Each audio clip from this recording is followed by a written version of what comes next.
multiple zeros. When did you feel good that this one was kind of over? Well, I mean, they're able to put points up in a hurry. They've done it all year.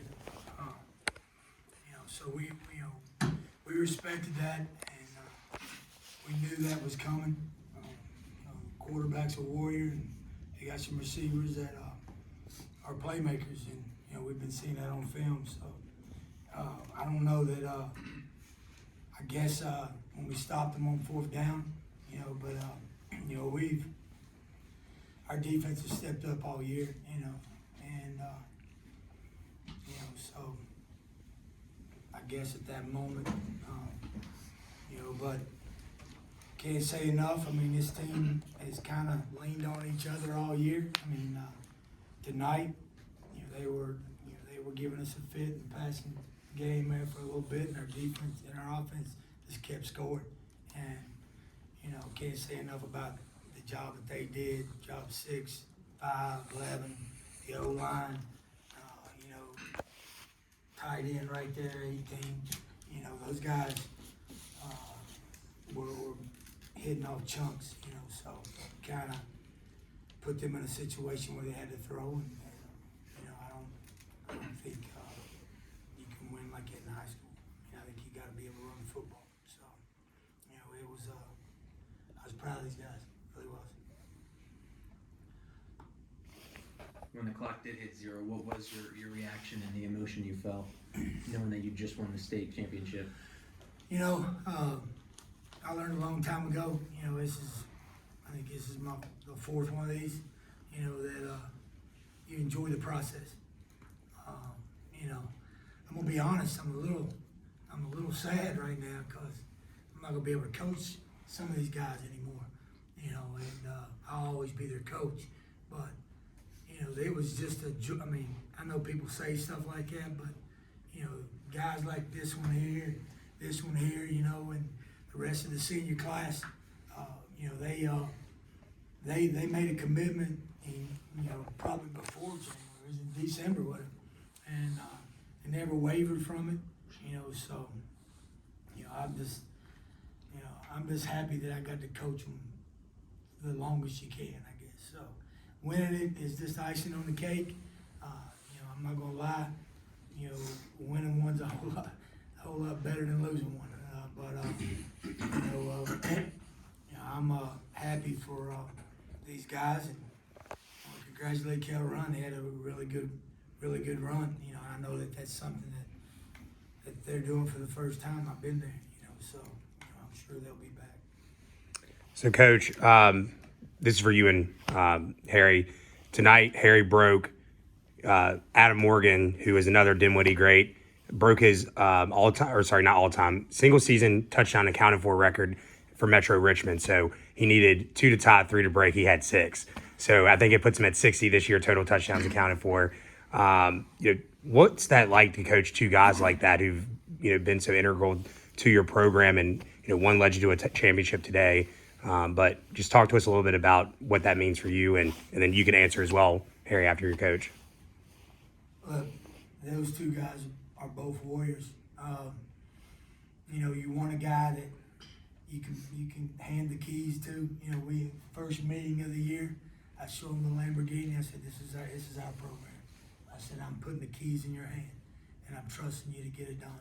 And we work all year from January until now.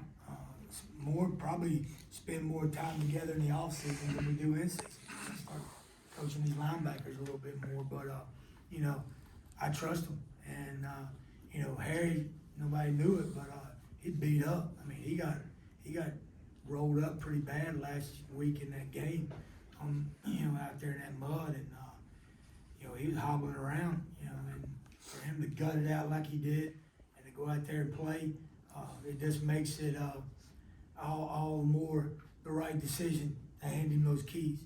And I trust him with the program, and neither one of those guys let me down. There's times that we needed him to kind of put it on his back and go. I mean, Hanover, you think about that game, and then the King George game. We were just snapping him the ball back there. It wasn't question what we were gonna do. And, you know, he came through every time, so nobody's more deserving than he is. I'm tickled to death that, I get to coach him a couple more years, you know, but, he's a true warrior, and he's gonna do a whole lot for this program, and I'm just really proud of him. Harry? Mean a lot.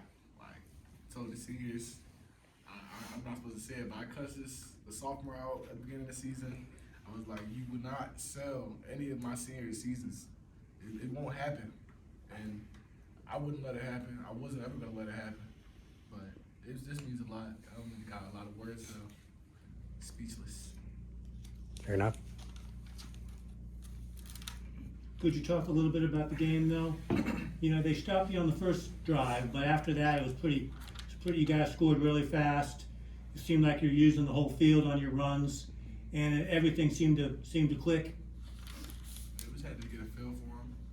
First drive wasn't really anything that we did bad. It was just we had to get a feel for them, basically, pretty much.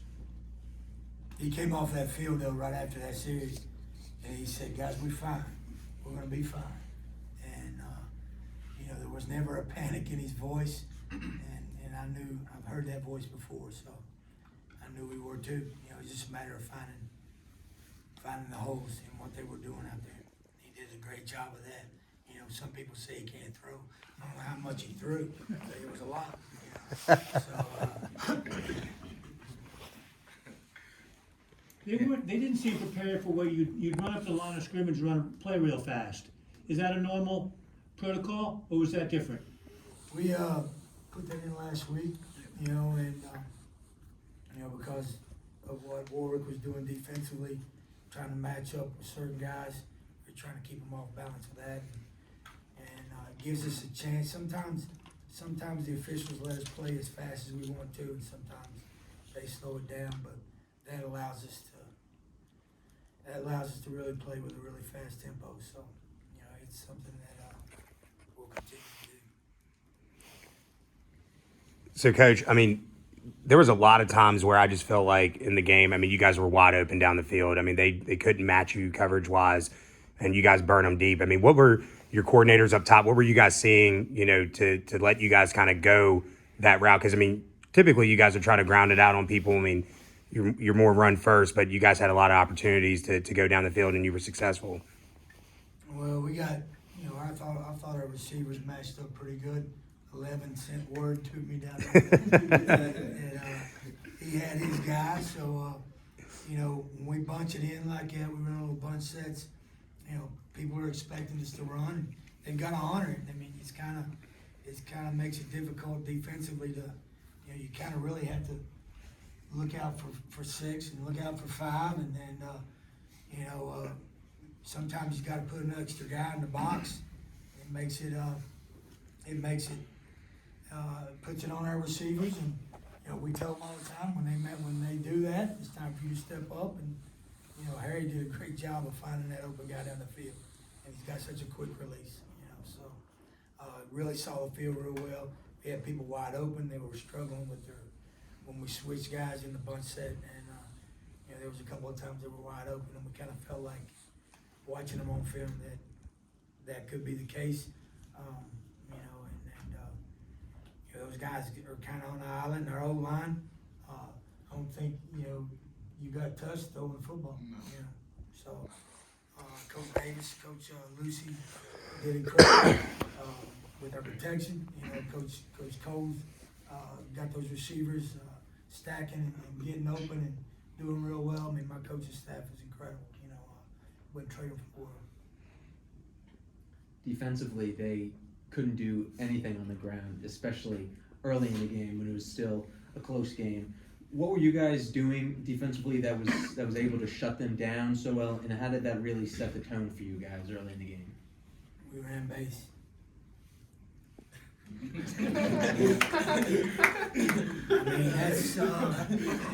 I mean, I get people ask me this stuff all the time. An older coach was doing the King George game, and I told him we were in a 3-man front. He was doing the video. He was doing the talking for the video, color, well, I don't know the word for it, but I told him we was in 3-man front, and he's like, well, you're not gonna be there, you know, when the ball snapped though, right? I'm like, yeah.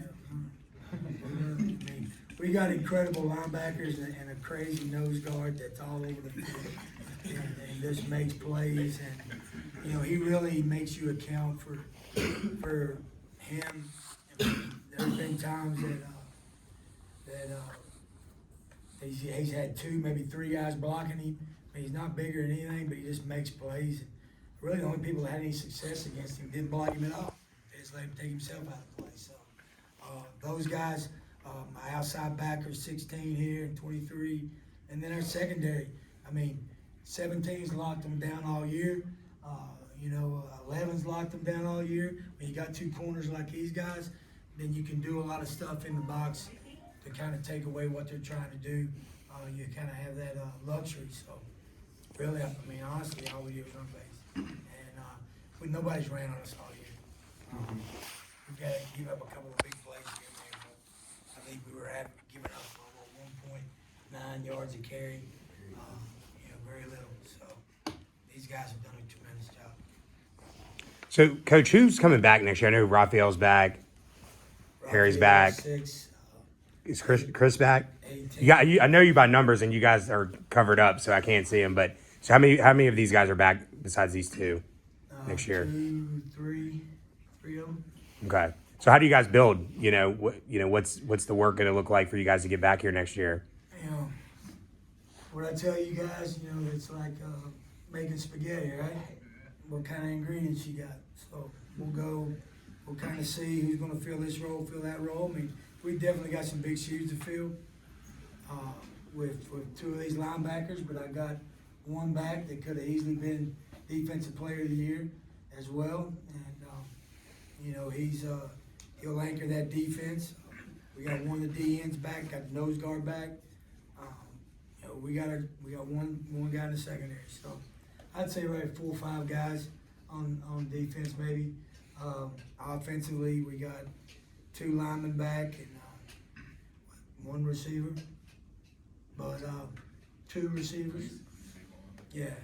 So I mean, it'll be the next man up. Our middle school team just won the CQL, went 12-0. Just won the Super Bowl this morning.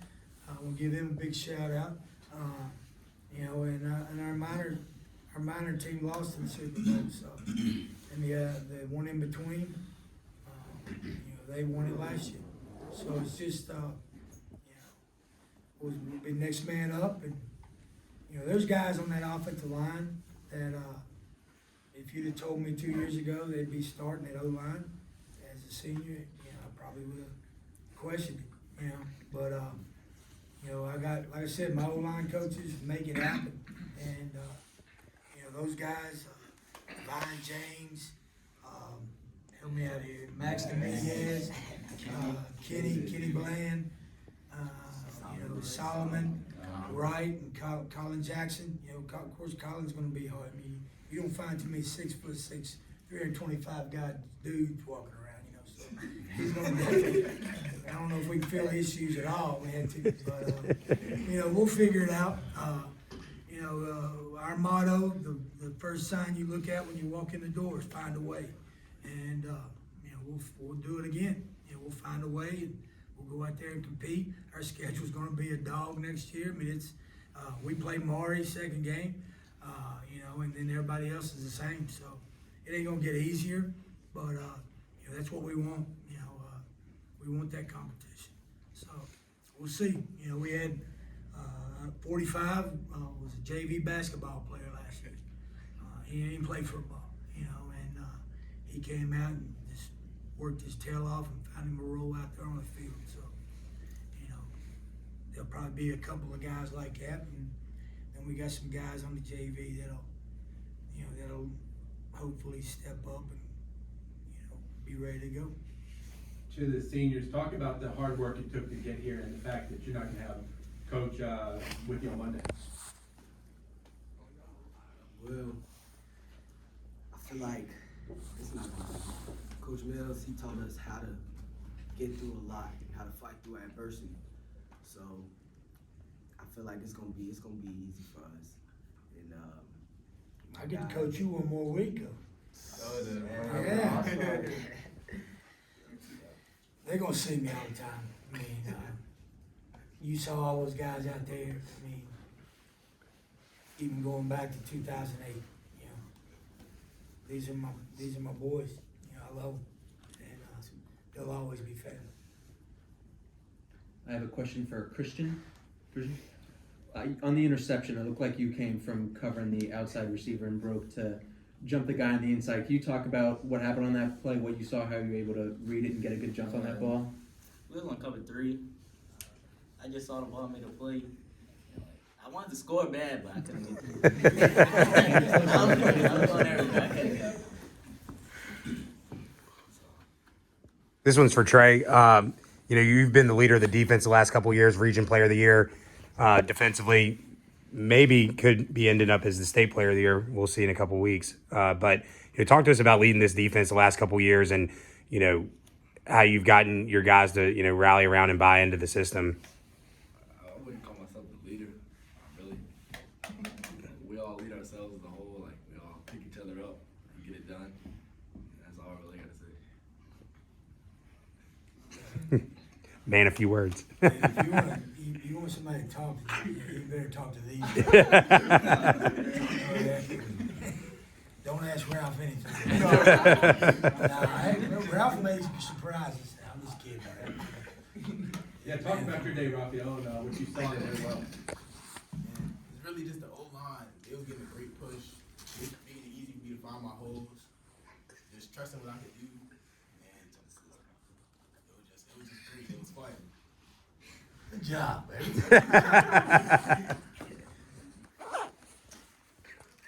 And could you just give me a quick comment, Coach, on what makes Dinwiddie County football so special?